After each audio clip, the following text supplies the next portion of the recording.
Coba perhatikan gambar animasi ini. Sebuah irama yang tidak pernah berhenti sejak kita dilahirkan. Ia berdetak teratur, pelan, kemudian kuat, menandai bahwa kehidupan sedang berlangsung di dalam diri kita. Dan lihat aliran bagian kanan. Jutaan partikel berwarna merah tampak bergerak tanpa lelah, membawa sesuatu yang sangat penting. Tanpa aliran ini, tubuh kita akan berhenti bekerja hanya dalam hitungan menit. Semua terjadi jauh di dalam tubuh tanpa kita sadari. Sebuah sistem yang terus mengantar, menyalurkan, membersihkan, dan menjaga kita tetap hidup setiap detik. Apa sebenarnya yang sedang kita lihat? Organ apakah yang menciptakan irama itu? Dan kemana sebenarnya aliran ini bergerak? Jadi, pada kesempatan kali ini, kita akan mengungkap rahasia dari jaringan transportasi paling canggih dalam tubuh manusia. Sebuah sistem yang bekerja diam-diam namun memiliki peran yang luar biasa. Nah, jadi untuk kesempatan kali ini kita akan membahas tentang materi sistem sirkulasi. Oke, perhatikan ketiga gambar ini. Kalian pernah bertanya-tanya gak sih, kenapa di kebanyakan film atau sinetron itu para ahli medis mengecek pasien dengan menekankan kedua jari pada pergelangan tangan bagian dalam, leher, dan dada bagian kiri. Kira-kira kenapa? Hal tersebut sebenarnya relate dengan kehidupan nyata. Ya karena di ketiga bagian tersebut itu terdapat yang namanya denyut nadi. Nah, sebenarnya apa sih yang membuat ketiga bagian tersebut itu berdenyut? Ada apa sih di dalamnya? Jawabannya yaitu karena tubuh kita itu mempunyai organ yang disebut dengan jantung. Nah, sekarang coba perhatikan gambar jantung ini. Apakah setiap bagian-bagian dari jantung itu adalah sama? Oke, pasti berbeda. Jadi, bagian-bagian jantung itu mempunyai fungsi dan peranan tersendiri untuk sistem sirkulasi. Nah, selanjutnya perhatikan kedua gambar ini.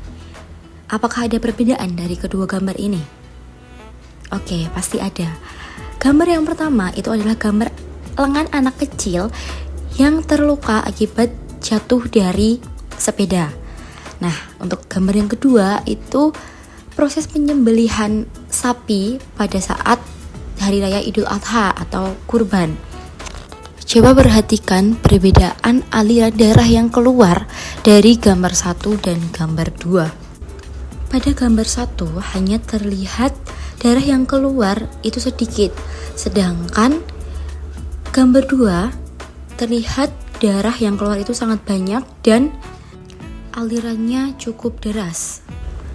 Nah, ternyata hal tersebut diakibatkan karena adanya perbedaan pembuluh darah. Jadi, pembuluh darah itu memiliki beberapa jenis dan memiliki ciri serta fungsinya masing-masing. Jadi, untuk tujuan pembelajaran kita pada pertemuan kali ini, yaitu yang pertama, murid mampu mengidentifikasi organ-organ dan komponen darah dalam sistem sirkulasi manusia. Yang kedua, murid mampu menjelaskan fungsi masing-masing organ dalam sistem sirkulasi manusia. Dan yang ketiga, murid mampu menjelaskan mekanisme peredaran darah manusia, termasuk perbedaan antara peredaran darah besar dan peredaran darah kecil. Jadi, yang pertama akan kita bahas yaitu darah. Volume darah manusia itu berjumlah sekitar 8% dari total berat badan. Jadi, atau berkisar sekitar 4,5 sampai 5,5 liter. Komponen darah pada manusia itu terdiri atas 55% plasma darah atau cairan darah dan 45% itu zat-zat padat atau sel-sel darah. Jadi, komponen-komponen darah itu ada plasma darah, lalu ada sel darah merah atau eritrosit, ada sel darah putih atau leukosit, dan keping darah atau trombosit. Fungsi dari plasma darah sendiri yaitu yang pertama mengangkut sel-sel darah dan zat-zat penting lainnya dalam tubuh, yang kedua mengangkut nutrisi dan hormon ke seluruh bagian tubuh, yang ketiga mempertahankan keseimbangan cairan tubuh, yang keempat membantu membuang limbah seluler tubuh seperti CO2, yang kelima yaitu menjaga tekanan darah agar tetap stabil, dan mengandung protein penting seperti albumin, globulin, dan fibrinogen. Kandungan dari plasma darah sendiri itu 90% berupa air dan 10% itu berupa nutrisi, protein, garam, hormon, CO2, dan sampah nitrogen. Air itu sebagai pelarut zat-zat lain. Nutrisi yang ada di dalam plasma darah itu mencakup glukosa, asam amino, dan asam lemak, berfungsi sebagai cadangan makanan dan dapat diuraikan. Lalu protein-protein yang ada di plasma darah itu mencakup albumin untuk mengatur keseimbangan air dan darah, globulin untuk membentuk antibodi, fibrinogen untuk mengumpalkan darah, lisin untuk memecah antigen, presipitin untuk mengendapkan antigen, antitoksin untuk menetralkan racun, dan opimisin untuk memacu sifat fagosit pada leukosit. Lalu ada garam atau ion yang berfungsi untuk menyeimbangkan tekanan osmosis dan mempertahankan pH. Lalu ada karbon dioksida merupakan hasil respirasi sel yang dibawa ke paru-paru untuk dibuang. Lalu ada hormon itu berfungsi untuk mempengaruhi aktivitas organ yang dituju, dan sampah nitrogen yang merupakan hasil metabolisme yang akan diekskresikan ke ginjal. Lalu kita akan membahas tentang macam-macam sel darah pada manusia, yaitu ada trombosit atau keping darah, leukosit atau sel darah putih, dan eritrosit atau sel darah merah. Yang pertama adalah sel darah merah. Berjumlah 41% dari keseluruhan sel darah, berbentuk bikonkav karena tidak memiliki nukleus. Dia berwarna merah karena adanya hemoglobin dan berumur sekitar 120 hari dan termasuk singkat karena tidak memiliki nukleus. Yang selanjutnya yaitu sel darah merah atau leukosit, berjumlah 7.000 sel per milimeter kubik darah, sekitar 4% dari keseluruhan sel darah. Dia memiliki inti sel sehingga umurnya lebih panjang, dapat bergerak amoeboid, dia memiliki bentuk tidak tetap, dan dapat menembus dinding pembuluh darah, atau proses ini disebut dengan diapedesis. Nah, leukosit itu dibagi menjadi dua jenis, yaitu granulosit dan agranulosit. Nah, lalu granulosit itu dibagi menjadi tiga lagi, yaitu ada neutropil, eosinofil, dan basofil. Untuk neutropil itu dia berdiameter sekitar 9-12 mikrometer, granulanya kecil berwarna merah muda, dan fungsinya untuk fagosit yang sangat aktif menyerang dan menghancurkan bakteri, virus, dan agen penyebab cedera lainnya. Lalu untuk eosinofil, dia jumlahnya 1-3% dari jumlah sel darah putih. Granulanya kasar berwarna jingga kemerahan, nukleusnya berjumlah 2 lobus dan berfungsi untuk fagosit yang lemah dan berperan dalam pembuangan racun penyebab radang pada jaringan yang cedera. Lalu yang terakhir ada basofil. Dia jumlahnya kurang dari 1% dari jumlah sel darah putih, granulanya lebih besar, tidak beraturan dan berwarna keunguan. Nukleusnya berbentuk seperti huruf S dan berfungsi untuk meningkatkan aliran darah ke jaringan yang cedera dan membantu mencegah penggumpalan darah intravaskuler. Lalu untuk sel darah putih yang agranulosit itu terdiri dari monosit dan limfosit. Monosit ini jumlahnya 3-8% jumlah sel darah putih, diameternya 12-18 mikrometer, dengan struktur memiliki nukleus besar seperti telur atau ginjal yang dikelilingi oleh sitoplasma berwarna biru keabuan pucat. Fagosit yang sangat aktif dan bermigrasi melalui pembuluh darah menjadi histiosit yang berumur panjang di dalam jaringan. Lalu ada limfosit. Limfosit ini ada limfosit B dan limfosit T.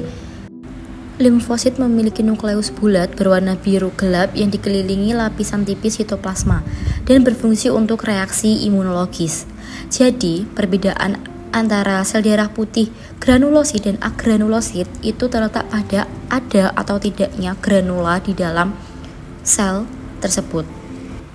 Sel darah yang selanjutnya itu adalah keping darah atau trombosit, berjumlah 200.000 sampai 400.000 per milimeter kubik darah atau sekitar 0,01% dari keseluruhan sel darah.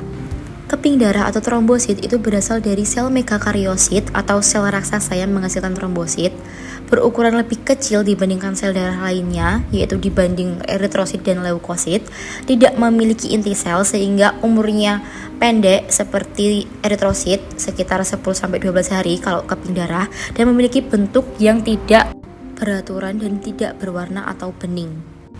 Nah, ini adalah nama-nama bagian dari organ jantung manusia. Berikut adalah masing-masing fungsi dari bagian-bagian jantung, yaitu yang pertama ada serambi kanan atau right atrium. Dia fungsinya untuk menerima darah yang kaya CO2 atau karbon dioksida dari seluruh tubuh, kemudian mengalirkannya ke bilik kanan. Lalu ada serambi kiri atau left atrium. Dia menerima darah yang kaya O2 atau oksigen dari paru-paru, lalu mengalirkannya ke bilik kiri. Lalu ada bilik kanan atau right ventricle.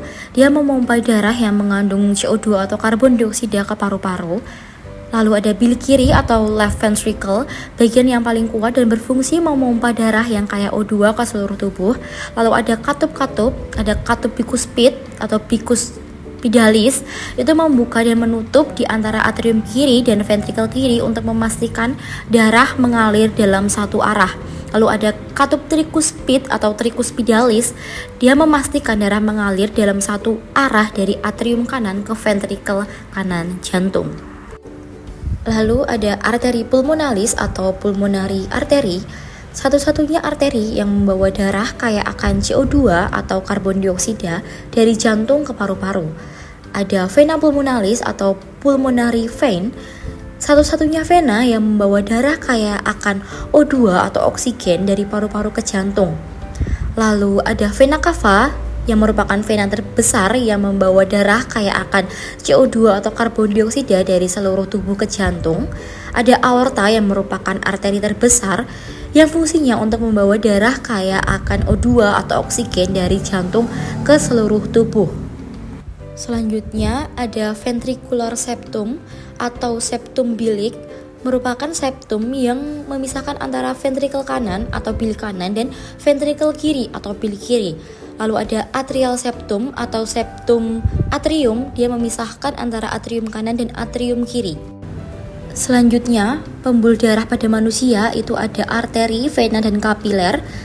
Terdapat perbedaan-perbedaan antara ketiganya. Yang pertama, arah aliran darahnya untuk arteri itu meninggalkan jantung, kalau vena itu menuju jantung dan kapiler itu menghubungkan antara arteriol dan venula. Untuk dinding, arteri itu tebal dan elastis, vena tipis dan tidak elastis, dan kapiler tipis dan juga selapis. Untuk tekanan darah, arteri itu tekanan tinggi sehingga denyutnya terasa. Untuk vena tekanannya rendah sehingga denyut tidak terasa, dan untuk kapiler dia rendah dan stabil memungkinkan difusi. Lalu untuk letak, arteri di bagian dalam tubuh, vena di permukaan kulit, dan kapiler di antara arteriol dan venula. Kandungan darah pada arteri dia adalah kaya akan oksigen, kecuali arteri pulmonalis, dan vena itu adalah darah yang kaya CO2 kecuali vena pulmonalis, dan kapiler campuran. Lalu untuk sistem peredaran darah pada manusia itu dibagi menjadi dua, yaitu sistem peredaran darah besar dan sistem peredaran darah kecil. Untuk peredaran darah besar itu dimulai dari bilik kiri, lalu menuju aorta, lalu ke seluruh tubuh, kemudian ke vena cava, dan kembali lagi ke jantung bagian serambi kanan. Jadi untuk sistem peredaran darah besar itu dimulai dari jantung, dialirkan ke seluruh tubuh, dan akan kembali lagi ke jantung, atau bisa disingkat dengan Vicky Selbuh Seka. Lalu untuk sistem peredaran darah kecil dimulai dari bilik kanan, lalu ke arteri pulmonalis, lalu ke paru-paru, setelah itu ke vena pulmonalis, dan berakhir di serambi kiri. Jadi untuk sistem peredaran darah kecil, dia dimulai dari jantung, menuju ke paru-paru, dan kembali lagi ke jantung, atau bisa disingkat dengan Bikaruseki. Sekian materi kita hari ini, semoga bermanfaat. Terima kasih.